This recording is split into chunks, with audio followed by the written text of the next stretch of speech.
గారు ఒక కీలకమైనటువంటి వ్యాఖ్య చేశారు. కొంతమంది ప్రభుత్వాధికారులు కూటమి ప్రభుత్వాన్ని తప్పుదోవ పట్టిస్తున్నారు.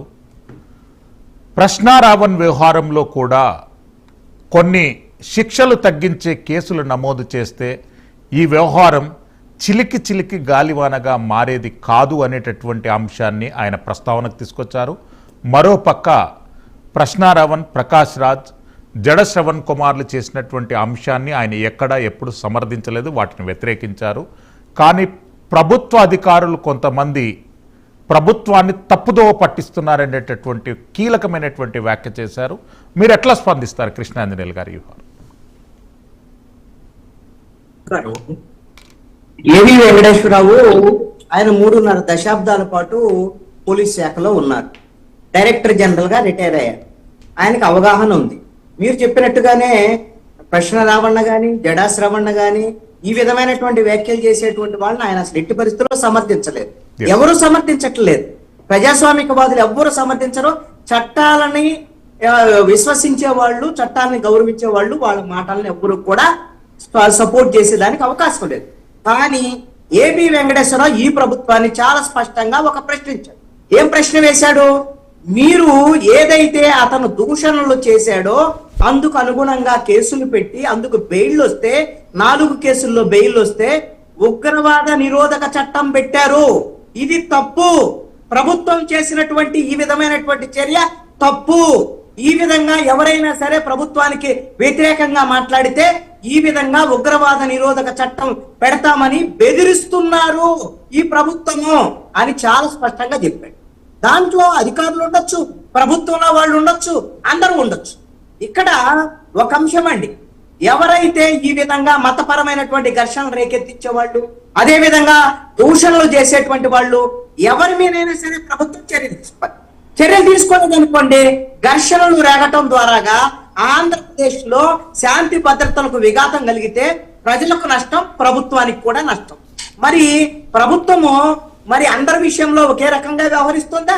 ఈ రోజున 6 నెలలు కర్రసాము నేర్చుకొని మూలనున్న ముసల్మాను కొట్టినట్టుగా ఒక యూట్యూబర్ మీద పవన్ కళ్యాణ్కి వ్యతిరేకంగా మాట్లాడాడు. కాబట్టి అందుకని పవన్ కళ్యాణ్ మాట ఇక్కడ వస్తుంది.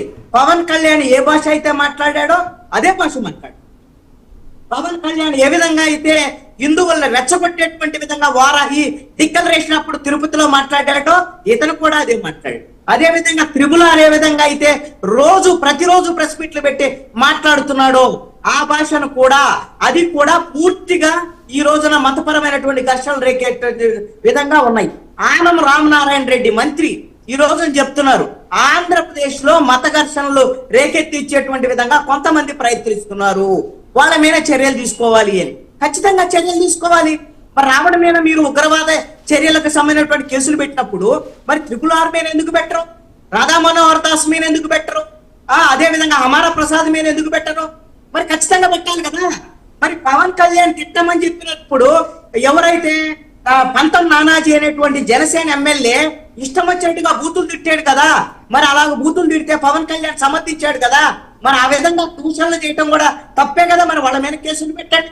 నేను ఒకటి అడుగుతున్నా అండి, ఈ ప్రభుత్వము నిజంగా మీరు లా అండ్ ఆర్డర్ మిగతా విషయాలు లేకపోతే డెవలప్మెంట్ మీద చర్యల వ్యవహారం ఉంటే ఒకటి, లేదు అంటే ప్రభుత్వం మీద ఎవరు విమర్శలు చేసినా సరే మేము ఉగ్రవాద నిరోధక చర్యల మీద చట్టాల మీద కేసులు పెడతాం, జైల్లో వేస్తామని బెదిరించే ధోరణిలో వెళ్తే మీరు వైఎస్ఆర్ కాంగ్రెస్ పార్టీకి పట్టిన గతే పడుతుంది.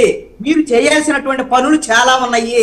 అవేంటి అని అంటే డెవలప్మెంట్ ఒక వైపున చేస్తూ ఇంకొక వైపున ఎవరైతే అవినీతికి పాల్పడ్డటువంటి వైఎస్ఆర్ కాంగ్రెస్ పార్టీ ప్రభుత్వ టైంలో అవినీతికి పాల్పడ్డ జగన్మోహన్ రెడ్డి, పెద్దిరెడ్డి రామచంద్రారెడ్డి, ద్వారంపూడి చంద్రశేఖర్ రెడ్డి, రోజా వీళ్ళందరి మీద మీరు చర్యలు తీసుకోవాల్సినటువంటి అవసరం ఉంది, బాధ్యత ఉంది. వాళ్ళని వదిలిపెట్టేశారు.